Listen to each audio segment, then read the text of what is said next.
এবং আরেকটা ভুল করে থাকি আমরা বিশেষ করে, সেটা হলো এহরাম পরিধান করে আমরা উঠবো যে কোথায়, ফ্লাইটে, বিমানে। সে বিমানের মধ্যে আমাদেরকে নাস্তা দেওয়া হয়, নাস্তার সাথে ওখানে টিস্যুও দেওয়া হয়।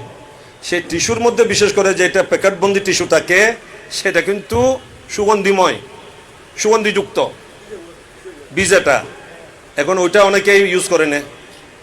এটা ইউজ করা যাবে এহরাম পরিধান অবস্থায়। সব ধরনের সুগন্ধি পুরুষ মহিলা সবার জন্য নিষিদ্ধ। আরেকটা কথা আমার মামা জানো বলেছিলেন যে এই আমরা যখন আল্লাহর ঘর তওয়াফ করতে যাব এহরাম পরিধানরত অবস্থায়, তখন আমরা আল্লাহর ঘর ছুঁইতে যাব না। আল্লাহর ঘরে অনেকে দেখা যায় 2 হাত দিয়ে ছুঁইতে যায় বা ওখানে চুম্বন করতে যায়। এই সময় কিন্তু আল্লাহর ঘরে বিশেষভাবে সুগন্ধি লাগানো থাকে, ওখানে আতর মাখানো হয়, অনেক উন্নত মানের দামি আতর। আপনি এহরাম অবস্থায় যখন ওই আতর স্পর্শ করছেন, এটা শরীরে লেগে গেছে, মুখে লেগে গেছে, এমনকি আপনার ঠোঁটের পুরোটা লেগে গেলেও আপনার উপর দম ওয়াজিব হয়ে যাবে।